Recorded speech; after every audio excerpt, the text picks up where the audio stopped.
na igreja que me trouxe a Cristo, que me propiciou o maior bem que tem em vida, e o que me honra muito.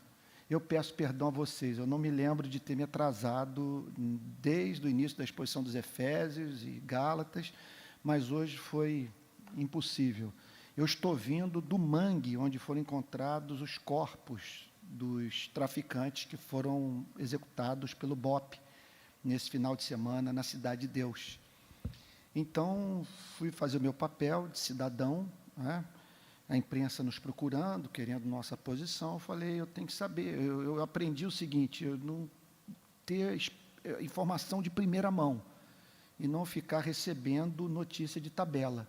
Fui lá, recebendo também muita mensagem. Muito obrigado, querido. Isso é lavar os pés dos irmãos, né? Muito obrigado. Então, eu recebendo muita mensagem pelo WhatsApp, pelas redes sociais, e o que eu tenho a dizer para vocês é o seguinte, não tomem decisão com base nessas mensagens. Vem de tudo, sabe? Vem de tudo. Então, fui para lá, e apostando em algumas hipóteses, né? Acreditando que algumas intuições, vamos assim dizer, minhas, haveriam de ser comprovadas se eu chegasse lá, né? E consegui, milagrosamente, ir para essa área absolutamente conflagrada. E me chamou a atenção, em primeiro lugar, o nível de miséria. Eu mandei as imagens agora para um jornalista de ponta do jornal Globo, ele falou, olha, isso aí é coisa para matéria de domingo, porque parece cidade africana. A 15 minutos da Sernambetiba.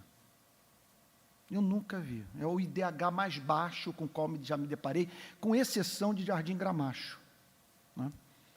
Então, fui lá e colhi muitos relatos. Entre eles, que hoje teriam aparecido mais 4 corpos. Encontrei uma senhora desesperada que o filho de 16 anos, seu filho de 16 anos, encontra-se desaparecido. E ela foi no manguezal atrás do filho e encontrou a camisa do filho. E, apavorada, não quis dar entrevista para mim, falou, não posso ser entrevistado pelo senhor, porque eu temo que a milícia identifique a mim como mãe de um traficante, meu filho realmente em envolvimento, 16 anos, e eles vêm aqui me matar. Então, muito medo, muito pânico, muito terror, sabe, expectativa de morte. Olha, é um cenário impressionante. Nós estamos vivendo um dos momentos mais dramáticos da história da nossa cidade, o estado, quer dizer, considerando que nós fazemos parte do Rio de Janeiro, né, sendo, né, o Niterói, cidade da região metropolitana do Rio. E estado acéfalo, a Assembleia Legislativa do Rio de Janeiro também acéfala, né? Uma crise monumental, moral, política, econômica, e nós devemos ter dias assim muito difíceis. Diante de tudo que eu estou vendo, as informações de bastidores, imagens que não serão fáceis de nós, com elas, lidarmos, né? Imagens muito tristes que provavelmente virão. É isso. Vamos lá para Gálatas, gente.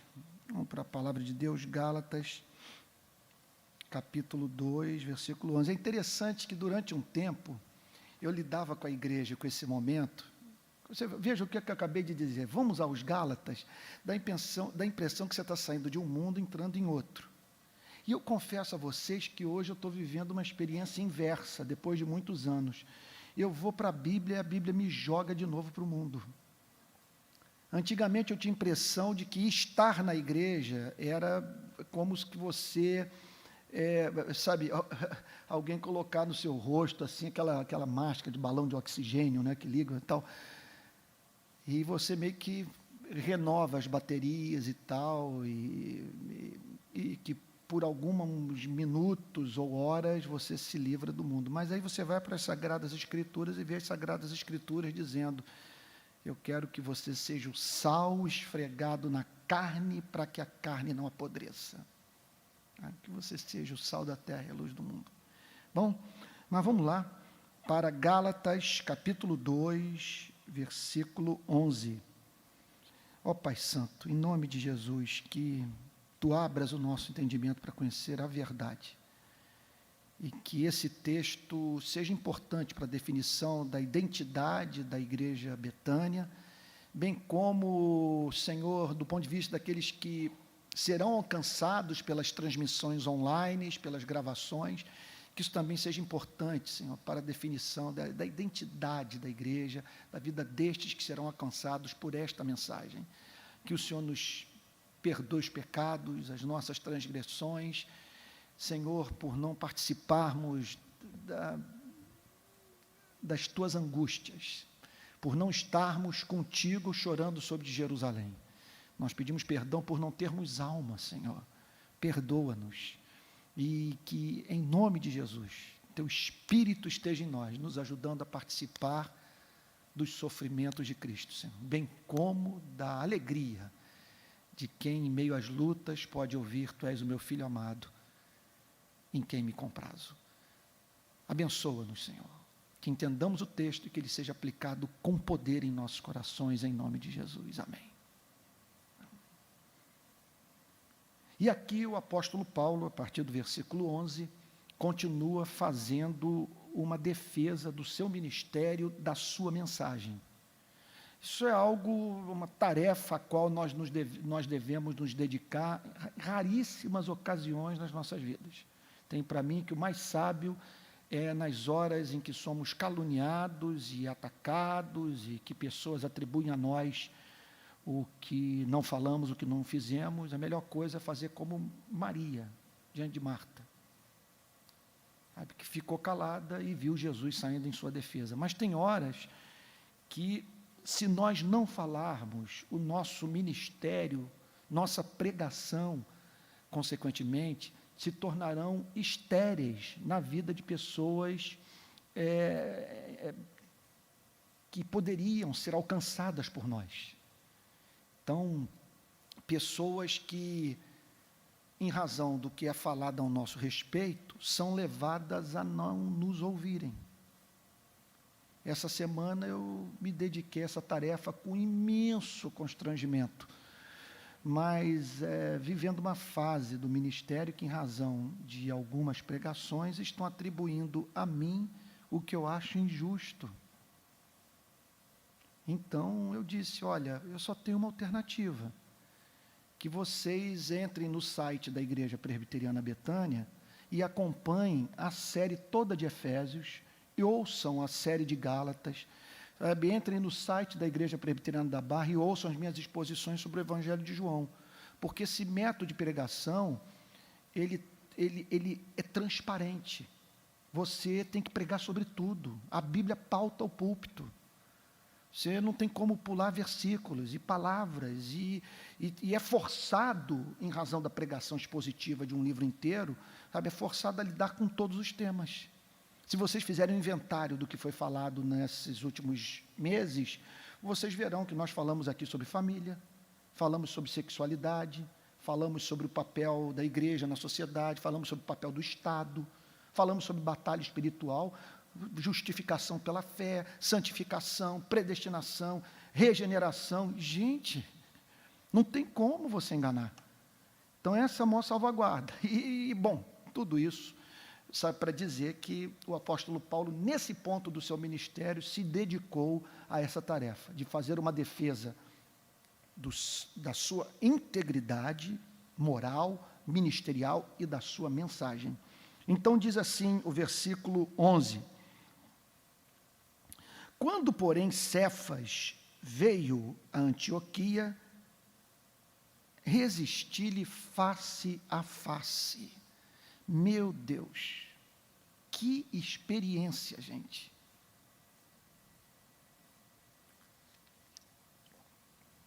Um homem que não teve contato físico com Jesus Cristo, que não fez parte daquele grupo seleto que durante 3 anos conviveu intimamente com o Senhor Jesus, confrontando um dos pilares da igreja, um dos 3 amigos íntimos de Jesus. Poderíamos dizer, especialmente querido.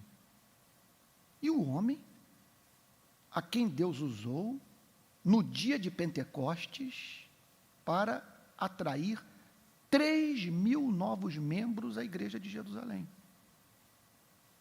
E aqui o apóstolo Paulo é encontrado na cidade de Antioquia, resistindo o apóstolo Pedro face a face. Então, aqui há um mundo de lições que nós poderíamos extrair de uma passagem como essa, como, por exemplo, uma lição muito importante, é que nem a regeneração, nem o batismo com o Espírito Santo garantem que estejamos imunes a termos comportamento infantil e falarmos tolice. Porque o apóstolo Paulo teve que confrontar o apóstolo Pedro pelos melhores motivos.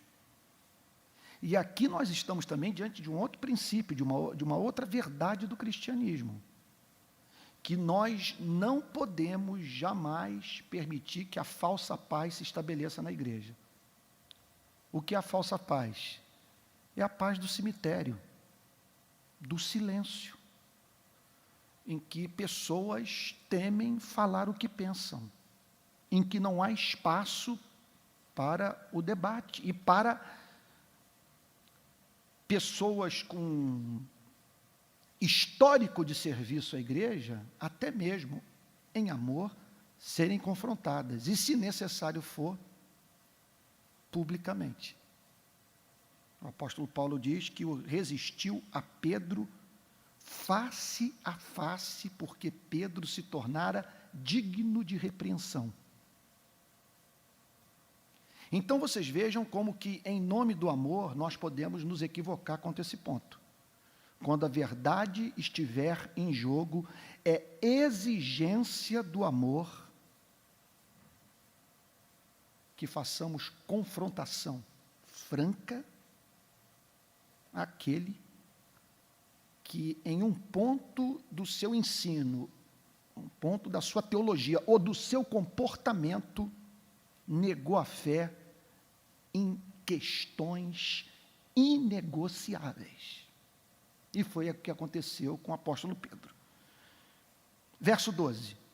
Com efeito, antes de chegarem alguns da parte de Tiago, eles estão em Antioquia, e alguns ligados a Tiago fizeram uma visita a essa cidade gentílica ou pagã, onde uma igreja havia sido plantada. E o que chamou a atenção do apóstolo Paulo é que o apóstolo Pedro revelava naqueles dias, pelo menos durante algum tempo, uma profunda compreensão da graça, pois ele era encontrado à mesa com incircuncisos, com pagãos, com gentios, vivendo, portanto, à altura da visão que ele havia recebido, daquele lençol com aqueles animais, e o Senhor, nosso Deus, o ensinando que nós não podemos considerar imundo aquele a quem Deus purificou, e que pelo sangue de Jesus Cristo, judeus e gentios podem ser justificados pela graça mediante a fé. Então, antes de chegarem alguns da parte de Tiago, ele comia com os gentios. Quando, porém, chegaram, é inacreditável que uma coisa dessa tenha acontecido, gente. Quando eles chegaram, esse pessoal que veio de Jerusalém, o apóstolo Pedro se afastou. O apóstolo Pedro rompeu o convívio com os gentios. Para vocês verem, gente, como que o tesouro habita em vaso de barro, não apenas do ponto de vista físico, mas até mesmo do ponto de vista moral. Olha que fragilidade moral revelada por esse gigante da fé. Esse homem que a história subsequente do cristianismo declara que morreu crucificado de cabeça para baixo, selando com a entrega da sua própria vida o seu testemunho, o seu amor por Jesus. Mas aqui ele titubeou. Aqui, ele deixou de permitir que o evangelho condicionasse o seu comportamento. Ele não levou o evangelho às suas consequências práticas, porque chegando alguns da parte de Tiago, ele se afastou e por fim veio a apartar-se, temendo os da circuncisão. Temendo aqueles que diziam que se um gentio não se tornar judeu, jamais entrará no reino dos céus. Então, houve uma preocupação com a sua imagem, com a sua reputação. Uma outra possibilidade é que ele tenha tentado evitar conflito, e de que essa coisa chegasse a Jerusalém. Alguma motivação pecaminosa levou o apóstolo Pedro a se apartar daqueles irmãos, e o apóstolo Paulo ficou alucinado, porque Pedro estava emitindo uma mensagem através daquele comportamento absolutamente derrogatória da glória do evangelho. Se aquilo fosse transformado em cultura, seria o colapso do cristianismo. Nós teríamos duas igrejas. Olha então o que o texto diz. Verso 12. Porém, quando chegaram, afastou-se e por fim veio apartar-se, temendo os da circuncisão. Verso 13. E também os demais judeus dissimularam, fizeram fita, encenaram com ele. Então, pessoas seguiram o comportamento do apóstolo Pedro. Pessoas que estavam à mesa, comendo, bebendo vinho, provavelmente, ali celebrando com gentios e que seguiram, que imitaram o apóstolo Pedro naquele comportamento. O que significa que determinadas decisões de líderes de Deus, sabe, quando tornadas públicas e dignas de repreensão, devem ser repreendidas publicamente. Essa é a lição que nós estamos aprendendo aqui. Então o texto prossegue dizendo: e também os demais judeus dissimularam com ele, a ponto de o próprio Barnabé ter se deixado levar pela dissimulação deles. E o apóstolo Paulo vendo tudo aquilo com perplexidade,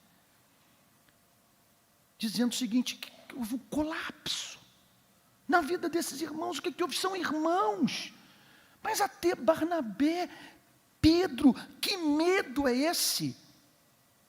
Qual é a razão de ser desse preconceito? Será que eles não entenderam que em Jesus Cristo a parede da separação foi destruída? E que agora Deus tem um único povo, a sua igreja, que é a comunidade dos judeus e gentios, reconciliados com o Pai, através do sacrifício do Filho. Verso 14. Quando, porém, vi que não procediam corretamente, veja só, aqui a discussão não é se vota no PT ou não. Aqui o tema é outro. Aqui não é se a sua preferência é o determinado político ou não. Quase mencionei um aqui que, para mim, que se votar nele, aí é completa loucura mesmo. Mas não vou mencionar quem é. Mas quando, porém, vi que não procediam corretamente, ele está falando aqui, veja só, ele está falando de uma espécie de comportamento, vocês me permitam repetir, que emitia uma mensagem absolutamente contrária ao espírito do Evangelho. E o apóstolo Paulo, então, aqui, veja, não é que nós estamos encontrando aqui o apóstolo Paulo matando mosquito com um tiro de canhão. Não era um erro qualquer. Eram grandes autoridades, um grande missionário, um apóstolo, seus seguidores,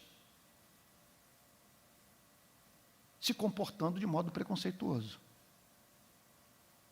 Mais do que preconceituoso, se comportando de modo anti-evangélico. Quando, porém, vi que não procediam corretamente, por quê?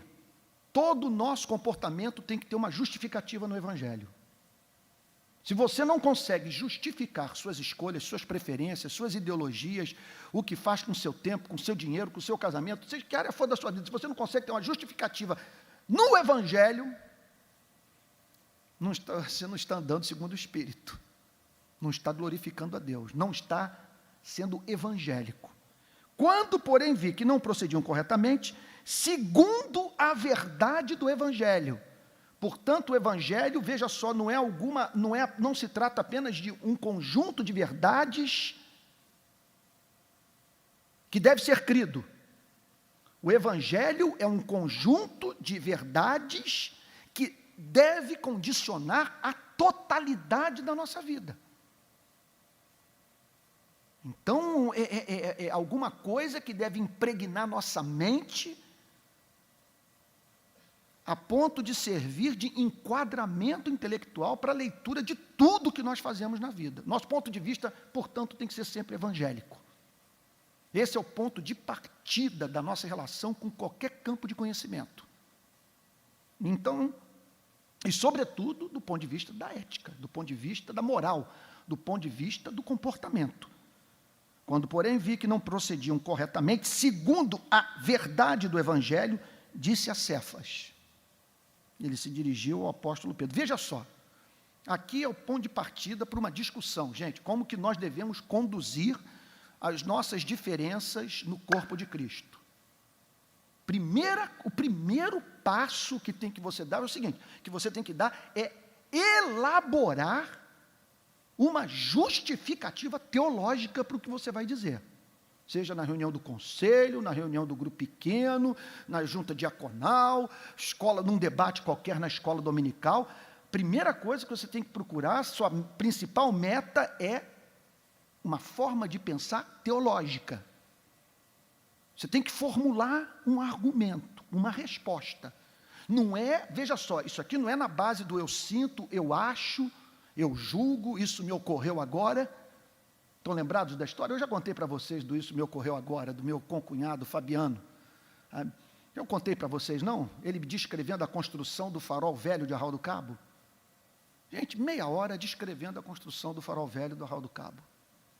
E eu sou louco por história, louco por Arraial do Cabo e tal, e ele me descreveu. Ele disse para mim a seguinte coisa, que o farol velho, na verdade, ele foi construído em Portugal. As pedras foram todas talhadas em Portugal, milimetricamente. E o modelo do farol foi todo ali posto no papel, em Portugal. As pedras, portanto, talhadas, postas num navio servindo de lastro. O navio cruza o Atlântico, chega na Ilha do Farol, em Arraial do Cabo, os escravos pegam, mas isso ele vai descrevendo com riqueza de detalhes, os escravos pegam as pedras e sobem até o alto do farol, do monte da chamada, hoje, Ilha do Farol. E eles vão lá, que é um ponto de onde você vê Saquarema, você vê Arraial do Cabo, você vê Cabo Frio, você vê Búzios, um lugar belíssimo, dos mais lindos do Brasil. Bom, depois dele descrever aquilo tudo, eu fiz a pergunta mais simples, mais basilar possível. Mas Fabiano, o nome dele. Falei, Fabiano, agora me conta aqui uma coisa, qual é a sua fonte? Onde você colheu essa informação? Nunca mais vou me esquecer. Ele fez assim, não, isso me ocorreu agora. Olha o movimento da mão, olha o movimento da mão. Isso me ocorreu agora. Como tivesse baixado nele, acabou. Todo o meu encanto com a história, sabe, uma coisa sem fundamento. Então, nossos debates na igreja não pode ser, isso me ocorreu agora. Não pode. O que o apóstolo Paulo está dizendo aqui é o seguinte, eu vi que não procediam corretamente, segundo a verdade do Evangelho. Então, é a velha questão, qual é o fundamento bíblico do que você está propondo? E é claro que esse fundamento bíblico você não vai encontrar, sabe, não é nada sábio que você haja dessa maneira, tirando textos, prova das Sagradas Escrituras, porque assim você constrói qualquer heresia. A Bíblia, como alguém já disse, é a mãe de todas as heresias. Que você vai, na verdade, nessas discussões, para que elas sejam frutíferas, o pensamento tem que ser sistemático. Você tem que lidar com todo o conjunto de verdades, de uma tal maneira que haja simetria na sua fala, e você esteja levando, vocês estão entendendo o que eu estou falando? E você, então, leve na discussão em consideração todo o conjunto de verdade das Sagradas Escrituras, aquilo que é chamado de cosmovisão cristã. Cosmovisão cristã. Então, quando, porém, vi que não procediam corretamente, segundo a verdade do Evangelho, disse a Cefas, formulei uma resposta teológica para o comportamento do apóstolo Pedro. E aí ele diz, na presença de todos. Aí me lembro de ter aprendido com o meu saudoso, querido mentor, reverendo Antônio Elias.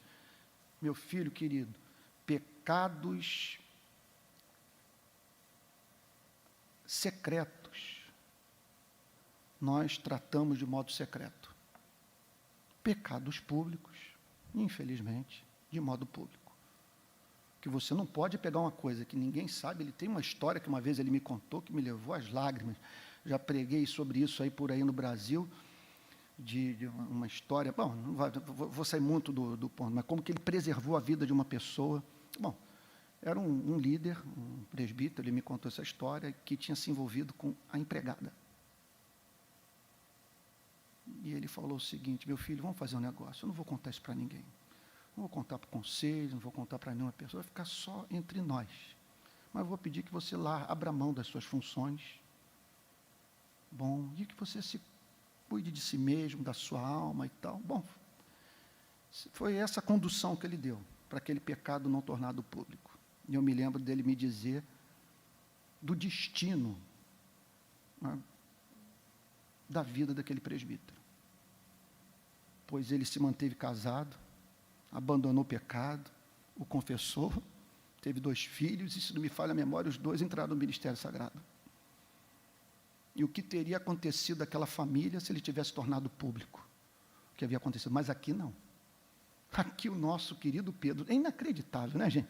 O nosso querido Barnabé, como os pentecostais diriam, esses vasos santos, pisaram na bola, redondamente. O apóstolo Paulo falou, não tem como fazer diferente.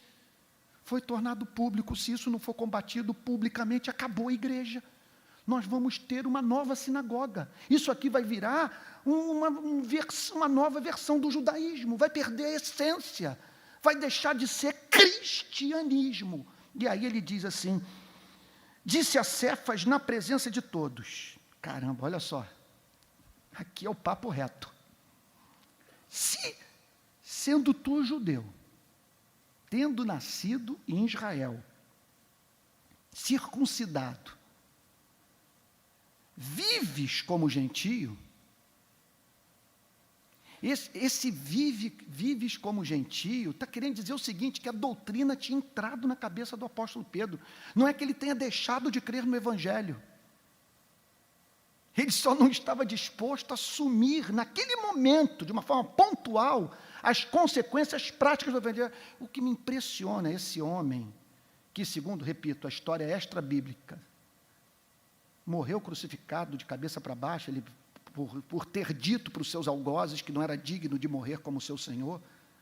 Esse homem, como é que ele tropeça em algo insignificante como esse? Eu fico pensando como que, muitas vezes, nas grandes batalhas, parece que nós mobilizamos, sabe, todas as partes do nosso ser, e nos comportamos, conforme se diz, galhardamente, enfrentamos a batalha, glorificamos a Deus, e de repente, isso na minha vida é recorrente, você perde a batalha numa tolice. Uma coisa ridícula, você fala, mas por que eu falei isso, gente? Pior que não dá para você engolir de uma palavra, não tem como voltar atrás. Mas é isso. E esse gigante, esse santo, esse Cefas, esse Pedro, Rocha, teve que ser repreendido publicamente. Disse na presença de todos: e sendo tu judeu, vives como gentio e não como judeu? Por que obrigas os gentios a viverem como judeus? Pronto. Ora, você está praticando o que condena na vida dos gentios. Você, como judeu, se comporta como deveria se comportar, submetendo sua vida a Jesus Cristo e não mais a Moisés naquilo em que você não deve se submeter a Moisés. Só que você está cobrando dos gentios o que não cobra de si mesmo. E aí, então, agora, a formulação da doutrina. Olha que coisa linda, gente. Agora ele apresenta o argumento teológico. E assim nós deveríamos funcionar na igreja. Olha o que ele diz. Nós quem? Nós, os judeus. Judeus, por natureza. O que é judeu por natureza? Judeu por sangue. Judeu, descendente, literalmente falando, de Abraão. Nós, judeus por natureza, e não pecadores dentre os gentios, quer dizer, somos pecadores, mas pecadores que viviam envolvidos com uma espécie de pecado, que tinha suas características próprias, relativas à vida dentro do judaísmo. Então, nós, judeus por natureza, não pecadores dentre os gentios servindo a falsos deuses, criando deuses à sua imagem e semelhança, e nós brincando com Deus verdadeiro. Nós, judeus por natureza, e não pecadores dentre os gentios, sabendo, contudo, isso é certo, isso nos foi ensinado pelo Evangelho, que o homem não é justificado por obras da lei. Essa é uma questão central. Não há nada mais importante na vida do que ser considerado justo aos olhos de Deus. A Bíblia diz que os justos são o deleite de Deus. Deus ouve a oração dos justos. Que na tribulação dos justos, Deus se levanta e diz: eis-me aqui. Que Ele é socorro bem presente no sofrimento vivido pelo justo. E só o justo vai entrar no reino dos céus. Essa é a pior de todas as afirmações, as declarações, as afirmações bíblicas. Os injustos não herdarão o reino dos céus, só os justos. Quem são justos?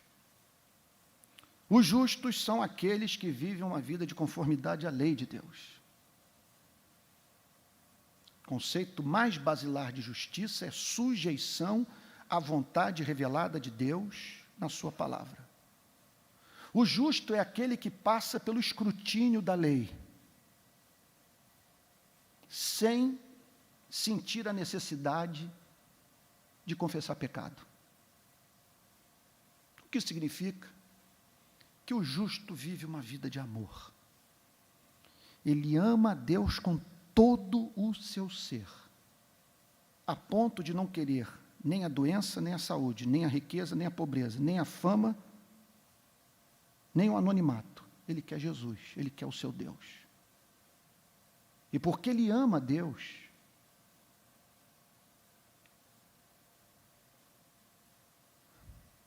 ele está pronto, a momento, seja que circunstância for, em tudo dá graças. Porque ele em tudo dá graças, porque ele não quer outra coisa que não seja o seu Deus. E se o seu Deus decretou para ele luta, ele haverá de celebrar a luta, porque sua meta maior na vida não é não ter luta, mas é estar em comunhão com o seu Deus. E porque ele ama Deus, ele ama tudo que Deus ama. E não há nada que Deus mais ame do que os homens. Então ele ama os homens. Ele ama os homens a ponto de Quem cruza o seu caminho volta para casa mais santo, se sentindo mais amado. E por amar os homens, por amar aqueles a quem Deus ama, ele está pronto até mesmo a abrir mão do que vai lhe fazer falta para viabilizar a vida dos seres humanos. Imitando a Cristo, que sendo rico se fez pobre para enriquecer a muitos.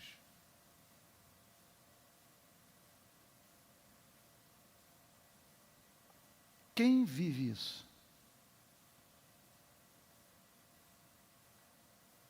Você já encontrou alguém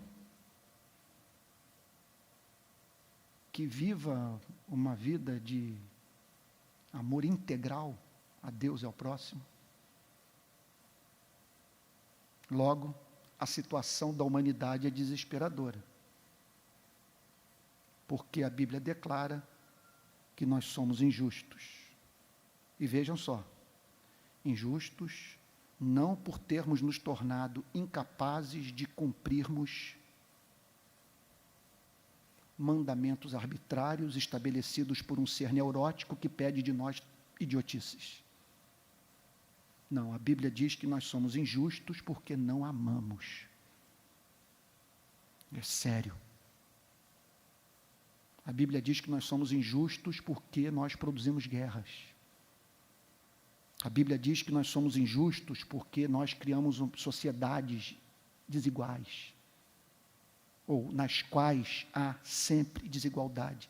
A Bíblia diz que nós somos injustos porque jamais conseguimos construir uma nação, um reino, edificar uma cidade sem opressão, sem exploração do pobre.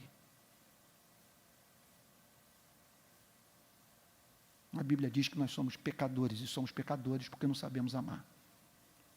Então, por isso que o apóstolo Paulo faz essa declaração.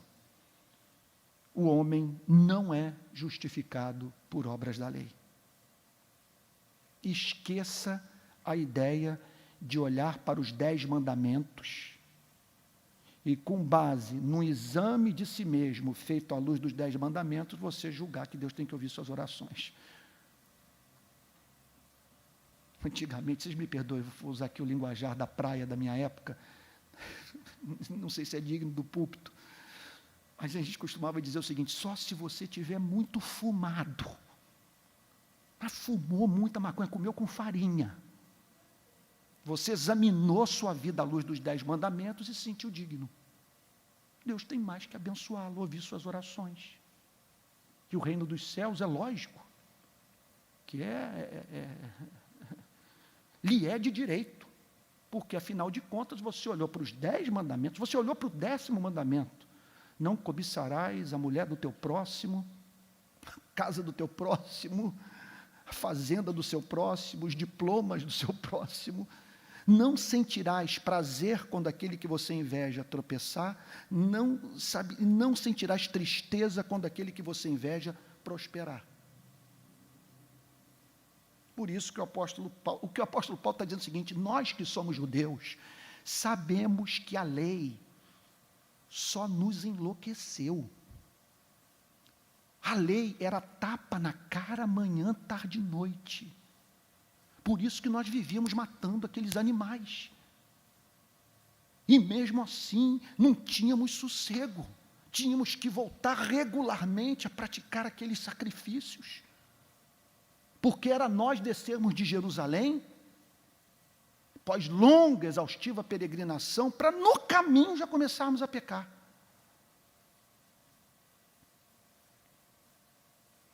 Sabendo que o homem não é justificado por obras da lei, e sim mediante a fé em Cristo Jesus.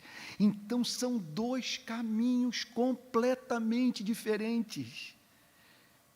Justiça baseada em lei, justiça baseada em Cristo. São caminhos completamente opostos.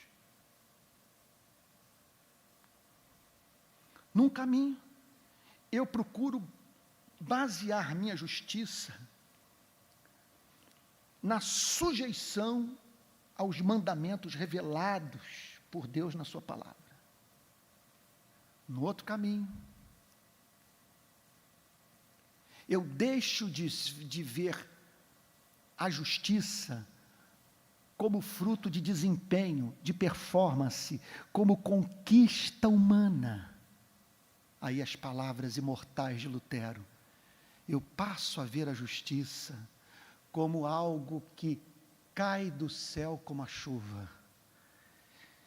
Uma justiça que me é dada gratuitamente. Uma justiça que, gente, que não considera a lei. A lei me chama de injusto. A lei diz que eu sou merecedor do inferno. A lei diz que Deus peca contra si mesmo ao ouvir minhas orações. Enquanto que o Evangelho diz que em Cristo Jesus eu tenho plena satisfação para os meus pecados, pois Ele cumpriu a lei por mim. Vejam só, o movimento é duplo. Primeiro, Ele eliminou os meus débitos, derramando o seu sangue, morreu por mim, se colocou no meu lugar, foi para a cruz me representando. Mas não apenas isso, em razão da sua obra perfeita, Ele me elevou acima de Adão, pelo simples fato dele ter cumprido o pacto das obras por mim. Com o seu sacrifício, ele eliminou o débito. Com a sua vida de obediência, ele conquistou a promessa que a própria lei faz. O que a lei promete? Que quem a cumpre, por ela viverá. Ele cumpriu por mim, logo eu tenho vida. Portanto, em nome de Jesus, entendo, eu falo em nome de Jesus, gente, porque se você entender isso, você se tornou blindado à culpa de natureza satânica. Você vai ser feliz. Você vai lidar com a Bíblia de modo evangélico. Um conceito de justiça é o católico, o conceito da justiça infundida, que é uma operação do Espírito Santo em sua vida, mediante a qual ele o torna justo de fato, e que, portanto, leva o próprio Deus a considerá-lo justo. Lutero dizia: isso é o inferno. Porque você nunca haverá de saber o quanto da lei cumpriu para poder ser considerado justo aos olhos de Deus. A outra justiça é diferente. Essa foi a grande revelação que Martinho Lutero recebeu no século XVI. Quando ele percebeu que essa justiça aqui do livro de Gálatas é uma justiça diferente da infundida, ensinada pela Igreja Católica. Essa justiça não é uma justiça infusa, é uma justiça imputada. É uma declaração. Ele o vê através de Cristo, ele o vê unido a Cristo. Você está casado com Cristo, você é membro do corpo de Cristo, você é ramo ligado à videira. Tudo que aconteceu com Cristo aconteceu com você, porque você é membro do corpo dele. Você cumpriu a lei com ele, você morreu com ele, você ressuscitou com ele. Isso aqui, gente, eu diria para você o seguinte, eu não sei se é a palavra apropriada, mas é revolucionário na história da religião. Não há paralelo para uma mensagem como essa. O que caracteriza todas as demais religiões, com exceção do cristianismo, é o trabalho duro para você ganhar o amor da divindade. No cristianismo, Deus cumpre a lei por você. Deus pune os seus pecados em si mesmo, na pessoa do seu único filho. O que o habilita, pela fé, a se considerar justo. O que significa o seguinte, que você tem que andar aí pelas ruas de Niterói, do Rio de Janeiro, entendendo que pelo fato de Deus ser verdadeiro, o que o força, portanto, a ter que cumprir o que promete,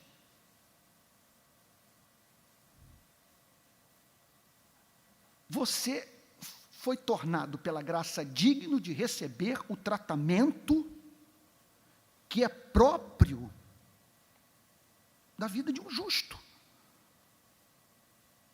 Então, ele tem que tratá-lo com justiça. Você cumpriu o pacto das obras em Jesus Cristo, seus débitos foram pagos no Calvário, e agora, portanto, ele, vocês entendam o que eu vou lhes dizer, pode ser até considerado uma linguagem, de certa forma, antropomórfica, mas ele tem que abençoá-lo. Ele tem que, não porque haja uma lei acima dele, mas em razão da sua veracidade, da sua palavra, da sua promessa, que ele diz que os justos herdarão a terra. E você é considerado justo por estar ligado a Jesus Cristo, portanto, suas orações são sempre, invariavelmente ouvidas. O anjo do Senhor acampa-se ao seu redor, seu nome está escrito no livro da vida. Todas as coisas, não é que cooperam, elas têm que cooperar para o seu bem, porque você é justo. E Deus, em razão do compromisso que tem consigo mesmo, com sua santidade, Ele tem que honrá-lo, e abençoá-lo, e tratá-lo com graça, com misericórdia, porque você é justo aos seus olhos. Ele o vê através de Cristo. Então é isso que o apóstolo Paulo está dizendo. Sabendo, contudo, que o homem não é justificado por obras da lei, e sim mediante a fé em Cristo Jesus. Veja só, há uma diferença muito grande. Por obras da lei, quer dizer, nas obras da lei, ou por obras da lei, ou nas obras da lei, eu sou encontrado trabalhando duro. Enquanto que no Evangelho, eu como da carne, eu bebo do sangue. Tudo que eu tenho que fazer é olhar para a serpente, para ser curado das picadas das cobras venenosas. É pela fé em Cristo. Então, é óbvio que essa fé é mais do que você acreditar na existência de Cristo, é você confiar em Cristo. Pela fé em Cristo. O que significa? Pela confiança na mensagem de Cristo.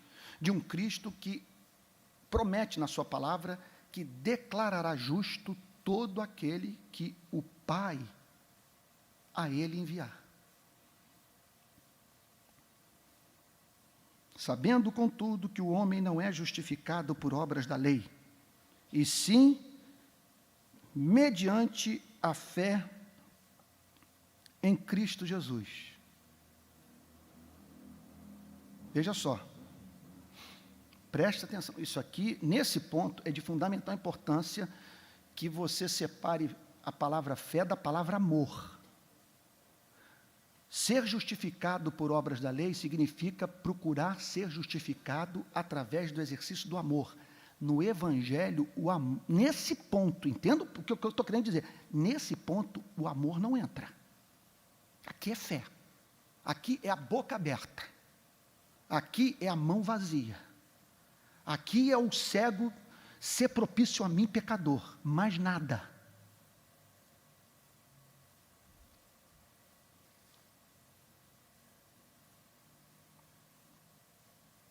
Sabendo, contudo, que o homem não é justificado por obras da lei, e sim mediante a fé em Cristo Jesus. Deixa eu fazer uma pergunta, vou apresentar aqui o teste para você saber se você está bem espiritualmente, ou se você até mesmo nasceu de novo. Quando você lê Cristo Jesus, depois de todo esse arrazoado, esse nome torna-se doce para você. Quando você lê, e sim mediante a fé em Cristo Jesus, esse nome é tornado amável. Pronunciar esse nome aquece o seu coração. O só pensar nele enche o seu peito de doçura. Pela fé em Cristo Jesus. Também nós temos crido em Cristo Jesus. Tanto gentios quanto nós temos crido em Cristo Jesus. E não somos loucos de fazer diferente, porque nele temos caminho que propicia ampla, suficiente, infinita redenção para você e para mim. E aí ele completa dizendo, para que fôssemos justificados pela fé em Cristo Jesus e não por obras da lei. Nós temos, olha o que ele está dizendo, também temos crido em Cristo Jesus. Por que eu tenho crido em Cristo Jesus? Para que fôssemos justificados pela fé em Cristo Jesus e não por obras da lei. Ele parece redundante, mas na verdade aqui, gente, uma coisa que nós temos que entender é o seguinte: nós não estamos aqui diante de um romancista qualquer que botou uma taça de vinho na sua escrivaninha e que passou a escrever um romance. Nós estamos aqui diante de um homem tomado de paixão. Martin Lloyd Jones costuma observar nas pregações do apóstolo Paulo a presença no texto grego de anacolutos. A mensagem do apóstolo Paulo está cheia de anacolutos. Ele começa uma frase e no grego ele não completa. Martin Lloyd Jones faz o seguinte comentário: isso é próprio de quem prega de forma não profissional. Ele está tomado de emoção. Isso acontece no pregador no púlpito, quando a pregação é genuína, não é estudada. Ele está desenvolvendo um pensamento, de repente a glória de Deus é revelada e ele se esquece do que estava falando, às vezes volta 20 minutos depois, às vezes nunca mais retorna ao ponto de onde partiu. Mas por quê? Você está diante de um homem que está pregando em êxtase, em estado de encanto, porque ele está falando de uma mensagem que, antes dele querer apresentar aos pecadores para que sirva de solução para o seu problema do pecado, ele está pregando uma mensagem que foi útil na sua própria vida, que o ajudou a manter, a adquirir a sanidade mental. Então, também temos crido em Cristo Jesus para que fôssemos justificados pela fé em Cristo Jesus, e não por obras da lei. Aí ele dá a explicação parece redundante. Pois, mas é que ele quer frisar o ponto, ele quer mostrar o seguinte: é racional, é deliberado o que eu estou escrevendo, que é óbvio, é alicerçado em fatos. Pois por obras da lei ninguém será justificado.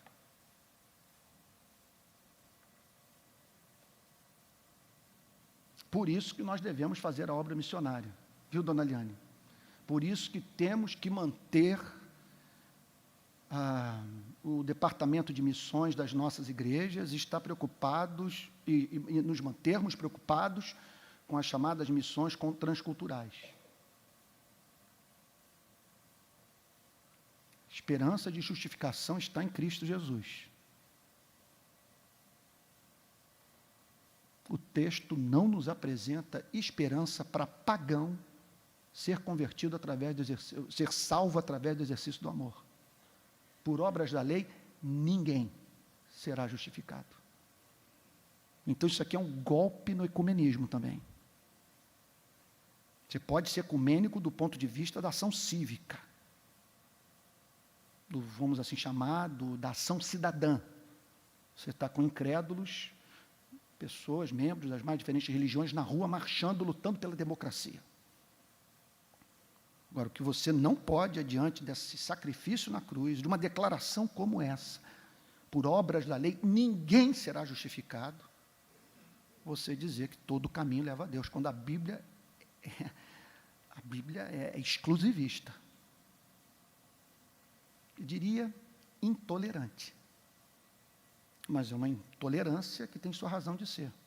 Porque a lei pede para que a gente ame ao próximo e a Deus. A gente não consegue. Simplesmente nós não conseguimos. A nossa vida é um fracasso.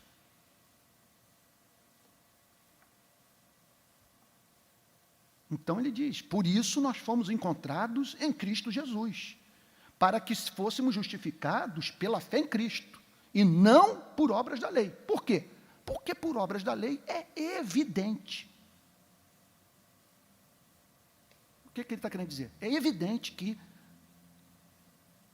ninguém despertará a atenção de Deus, ninguém se tornará amável aos olhos de Deus, ninguém se tornará digno da salvação em razão da tentativa de ser salvo mediante obediência à lei. Portanto, mais adiante nós vamos ver sobre isso. Nós vamos tratar desse tema. O tríplice uso da lei.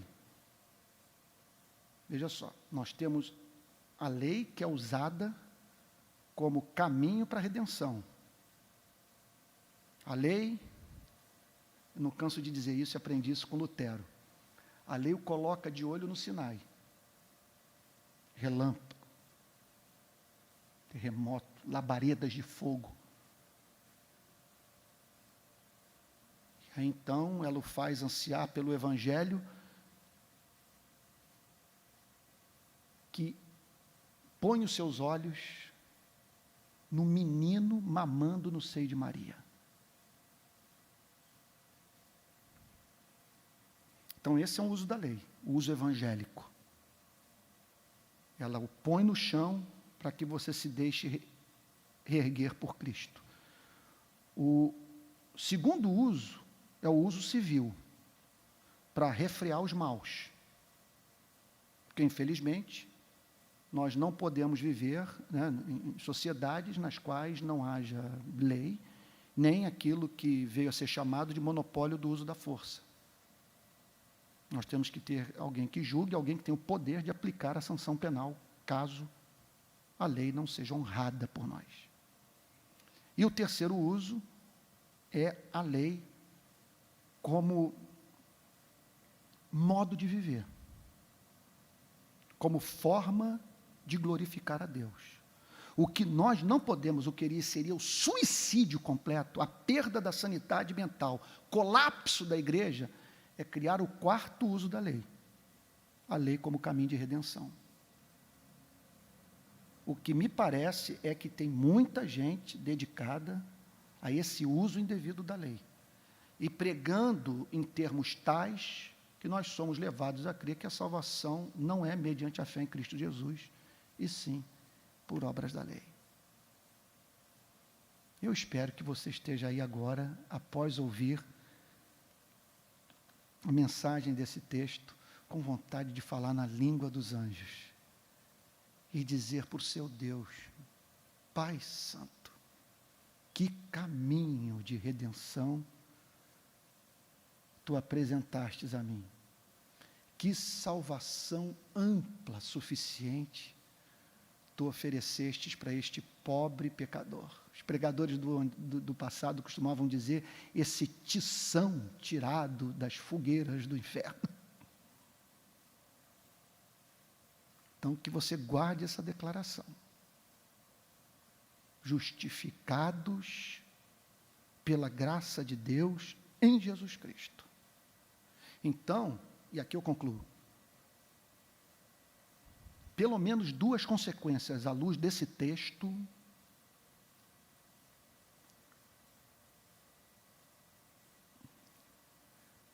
devem acontecer em sua vida. Em primeiro lugar, comportamento evangélico. A partir de agora, você vai ter a sua forma de viver condicionada pelo Espírito do Evangelho.